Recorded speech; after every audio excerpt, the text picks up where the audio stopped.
പഴമയുടെ ഓർമ്മകളാണ് അഞ്ചൽ പെട്ടികളും അഞ്ചലോട്ടക്കാരും അഞ്ചലാപ്പീസുമൊക്കെ. എന്നാൽ ഇന്നും തലയെടുപ്പോടെ തിരുവനന്തപുരം നെയ്യാറ്റിൻകരയിൽ അഞ്ചൽ പെട്ടി സജീവമാണ്.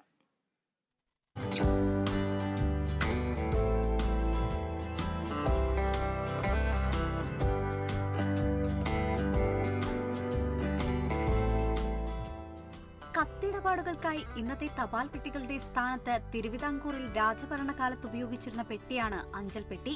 ആധുനിക തപാൽ ഓഫീസുകളുടെ വരവോടുകൂടിയാണ് അഞ്ചൽ പെട്ടികൾ ഉപയോഗിക്കാതായത്. നെയ്യാറ്റിൻകര പട്ടണത്തിൽ സ്വദേശാഭിമാനി കോംപ്ലക്സിന് സമീപമായാണ് യാതൊരു കേടുപാടും കൂടാതെ അഞ്ചൽ പെട്ടി കാണാൻ കഴിയുക. അഞ്ചൽ ട്രാവൻകൂർ എന്ന് ഇംഗ്ലീഷിലും അഞ്ചൽ എന്ന് മലയാളത്തിലും രേഖപ്പെടുത്തിയ ഈ ചരിത്ര സ്മാരകം പഴമയുടെ ജീവൻ തുടിക്കുന്ന അധ്യായമാണ്. പഴയ അഞ്ചൽ ആപ്പീസ്, തപാൽ പെട്ടി, ഇത് ഇന്നൊരു കൗതുക വസ്തുവായി നിലനിൽക്കുകയാണ്.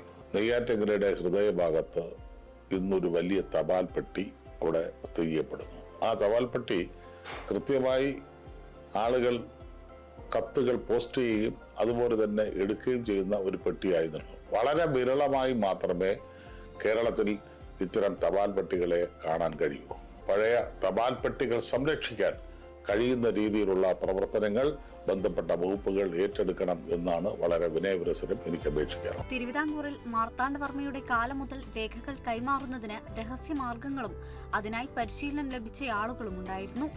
ഇവർക്ക് സ്ഥാനചിഹ്നമായി ശംഖുമുദ്രയും ശ്രീ പത്മനാഭൻ തുണയെന്നെഴുതിയ വെള്ളിത്തകിടും നൽകിയിരുന്നു.